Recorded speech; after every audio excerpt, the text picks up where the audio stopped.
PCI Media, Vancouver, BC. It's Wednesday, April 5. Welcome back to the new PCI Daily News Roundup brought to you by CanadianEnquirer.net, where you can browse for the latest news development with complete stories anytime. I'm Manny Noelabel. Thank you for joining us. We have the latest news development. In the news, Department of Justice to investigate on DAPT misallocation.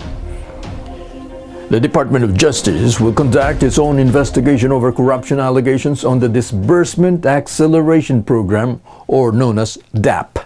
According to Justice Secretary Vitaliano Aguirre II, the investigation will also look into the possible liabilities of former and current government officials who supposedly benefited from the funding scheme that the Supreme Court declared unconstitutional. Aguirre said that the department is also planning to create a fact-finding team.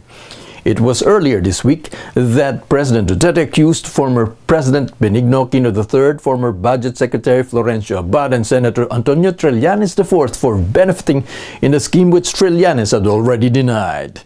Abad was already convicted in a separate complaint filed at the Sandigan Bayan last month. Duterte lets Kadamay stay in Bulacan housing units. President Rodrigo Duterte visited Fort Bonifacio yesterday. In his message before military officials, he mentioned that he is allowing the members of the urban poor group Kadamay to continue living in the houses they occupied in Bulacan last month. Although the housing units were intended for military and police personnel, the president vowed that he will just create a different and improved housing scheme for the military and the police. He asked everyone to deal with the situation with an open mind. He also said that it is best to let the group keep the units rather than instigating further conflict. 2 weeks ago, the National Housing Authority issued eviction notices on the occupied housing units. However, the president also asked the group not to evict soldiers and policemen who are already residing in the area. 5.4 magnitude earthquake hits Metro Manila and Luzon. The Philippine Institute of Volcanology and Seismology, or PhilVolcs, recorded a 5.4 magnitude earthquake at 8:58 p.m. yesterday.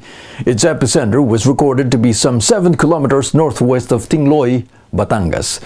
Intensity 4 was felt in Makati City and Obando, Bulacan. Intensity 3 in Mandaluyong City, Quezon City, Santa Ana, Manila, General Trias, Dasmariñas in Cavite, and Lucena City in Quezon. Intensity 2 was recorded in Pasig City and Talisay, Batangas. Renato Solidom of PhilVolcs confirmed that there were no damages from the tremor, but warned of possible aftershocks. PhilVolcs already made predictions of the big one months ago. The institution predicted that an earthquake as strong as 7.8 will hit Metro Manila and other nearby provinces at any given time. And that's the latest news roundup for Wednesday. Thank you for joining us. I'm Manny Noelabel. We'll see you again tomorrow. Goodbye.